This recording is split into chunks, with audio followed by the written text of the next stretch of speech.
decisions I wish I hadn't made. Some stuff I wish I could go back and fix. Some things I wish I could unsay. Some words I wish I could put back in my mouth.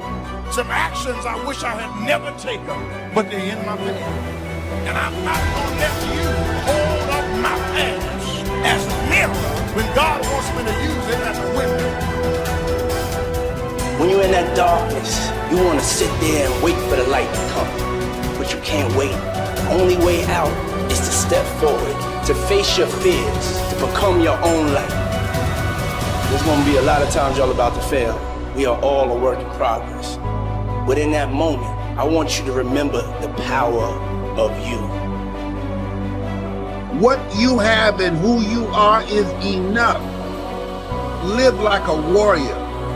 And warriors are always in fight mode. Because this thing called life, it's challenging. You got to fight for peace of mind. You got to fight to stay away from toxic, negative, energy-draining people. You got to fight to put all your efforts and energy into things that's productive and purposeful. You can train yourself. You can condition yourself that this is my moment. This is my time. This is my Super Bowl. There will be no commercial breaks. This is my stuff. So it's really about you being in the state where you execute. Knowledge is not power, it's total BS. Knowledge is potential power. Execution trumps knowledge every day of the week, and so my life is how do you get yourself to execute? And execution comes from learning to put yourself in that right state every day.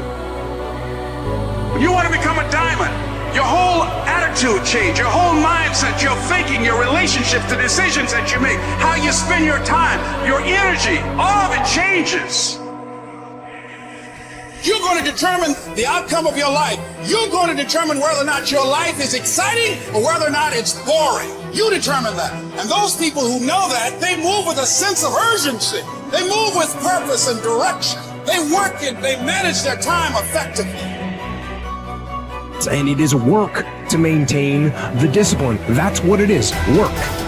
So work through the weakness, fight through the temptation, hold the line. It is not easy, but it is worth it. Yes, because discipline equals freedom.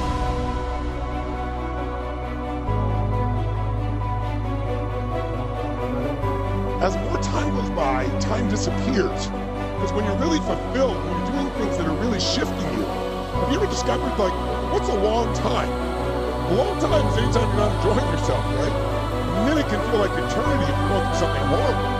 But if you have a great time, hours go by, day can go by so quick. So time is really emotional. And what we want to do here this week is see if we can give you some key principles each day, tools, and then take some action. So we get that momentum going. You really do set yourself up without any hyperbole, without any BS, not positive things. Really set yourself up to make 2021 your best year. Because to make 21 your best year, you got to make you move to the next level. Who's with me on this? Say I. Say I. So in order to do that, we kind of identify it. So yesterday, we started with just understanding that we really got to take control of our own minds. That yes, some of what you experienced in the past world is kind of over. Something new is available. But you can't move on and build something new and create until you kind of let go of some of what you've been hanging on to, your expectations. Even if it's unjust, even if it's unfair, eventually we got to let go or we're the prisoner. So we walked through those 5 stages, if you recall, that people go through. That shock, that anger, or that sense of fear or loss, that trying to sort of negotiate, so to speak, to make things happen. Eventually, a lot of sadness, eventually some acceptance of what has been. But as we said, we want to create now. That's what this is all about. And creating a way to not just get back to where you were, but get to a place that's even better. As I said always, the greatest story of humanity is always the comeback, isn't it? You want to root for that person. It's the Rocky story, right? It's the people that get knocked down. We all get knocked down. We all get taken to our knees. COVID's done that, or at least our reactions to COVID done that. So it's not where you go, it's what do you do when that happens. Can anybody do well when life is going your way? Can you do well? Can you find a way to do well when it's going against you? So yesterday we talked just a little bit about problems or gifts. It doesn't always look like it. If you recall, we chatted about there are times in your life when you've had some horrible things happen. If you look back 3, 4, 5 years later, you go, don't want to have to go through it again? Or anybody else I care to?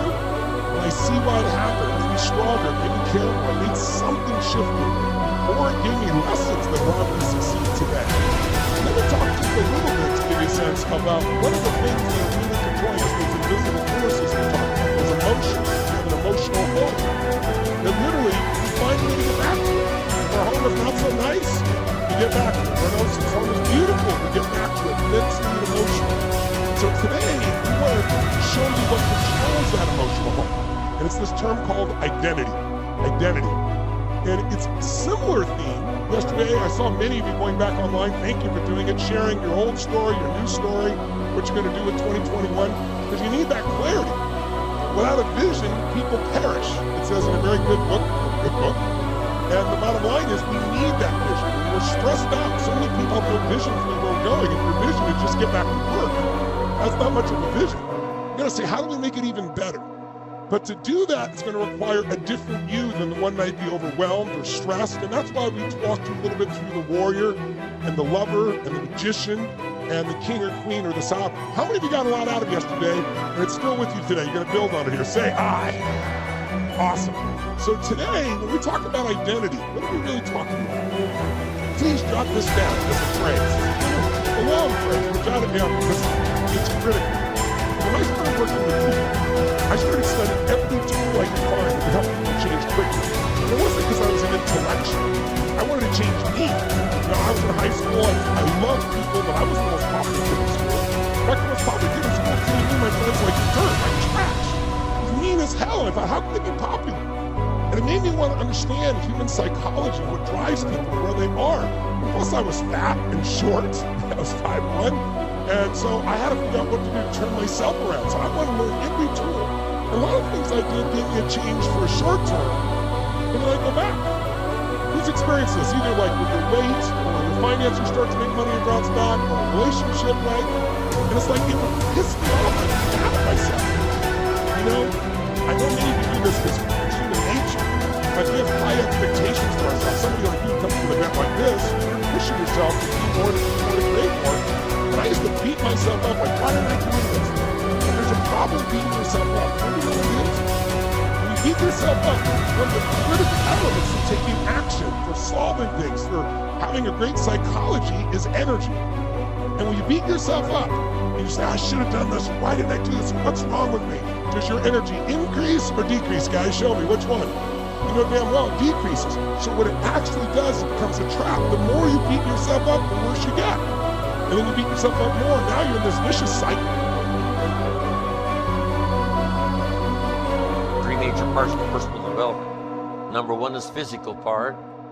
Part of success is physical. Some people don't do well because they don't feel well. One of the first things to go to work on with intensive effort, and that's your own good health. Because a lot of things come from that. The future possibilities could be greatly diminished by being lazy in producing maximum health. You'll take care of that as a support system. You can't believe what else is possible. You can't believe what the mind can think of. You can't believe your imagination and your faith and your ability to say, hey, I'll go to work with you. You know what? I'm healthy, vigorous, vital. I'm not out of breath. But sometimes, you know, when all these ideas and stuff come, you know, you're a little bit too weak to even attempt. You say, oh, I'm not sure I can do that. The doubts sometimes are more physical than they are mental. You haven't got the vitality to believe it's possible. But if you've got the vitality and the strength and you've got the health to do it, I'm telling you, ideas seem to love to be invested in healthy people that have got the ability and the ambition to do it. Got the health to do it, the strength to do it. So why not start with the health and see if your own vitality would inspire you to more imagination? Because now when you imagine, you pull it off. But if you can't pull it off, you know, why imagine? The imagination says, why go to work and spin all of these goals and stuff when the body isn't ready? So start with physical, very important.